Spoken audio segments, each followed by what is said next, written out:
Top quality और consistent performance के लिए सिर्फ सिल्वर पंप नाम याद रखना।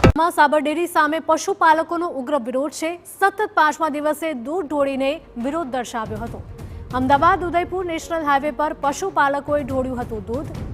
જવાનપુર નજીક બે ટેન્કર રોકીને દૂધ રસ્તા ઉપર ઢોળ્યું હતું, જેનો વિડીયો પણ સામે આવી રહ્યો છે। દૂધ ઢોળવા મુદ્દે સાબર ડેરીના એમડીએ પણ નિવેદન આપ્યું હતું। તો આ દ્રશ્યો સામે આવી રહ્યા છે અમદાવાદ ઉદયપુર હાઈવેથી। સાબરકાંઠામાં સાબર ડેરી સામે પશુપાલકોનો વિરોધ હજુ પણ યથાવત છે। સતત 5મા દિવસે દૂધ ઢોળીને વિરોધ દર્શાવ્યો હતો। તો દૂધ ઢોળવા મુદ્દે સાબર ડેરીના એમડીનું નિવેદન સામે આવ્યું છે।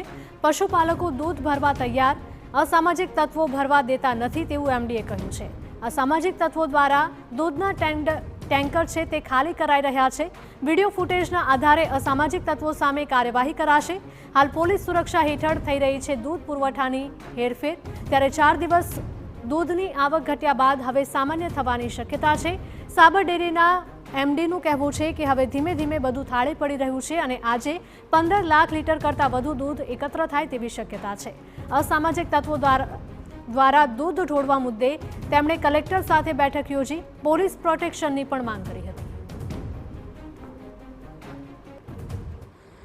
કલેક્ટર સાહેબે કાલે હું મળ્યો હતો અને એમને એસપી સાહેબ બંને હૈયાતારણ આપી હતી કે હવેથી આવું તમારા નહીં બને અને ગઈકાલે કોઈ એવા ઇન્સિડન્ટ્સ બન્યા નથી આખા દિવસમાં અને બધી ટેન્કરો અમારી થોડી પોલીસ નિગરાની નીચે આવી ગઈ છે સાબરડી। પણ અમારી દ્રષ્ટિએ રોષ ઘટતો જાય છે। હવે જે દૂધ ઉત્પાદકો જે દૂધ ભરવા માટે તૈયાર છે પણ જે અસામાજિક તત્વો જે દૂધ વચ્ચે ભરવા નથી દેતા અને આવી બધી જે ઘટનાઓ બને છે એટલે થોડી અસમંજસના કારણે દૂધ ભરતા નથી। પણ અમારું દૂધ આજકાલ આજથી નોર્મલ થવા માંડ્યું છે। આજે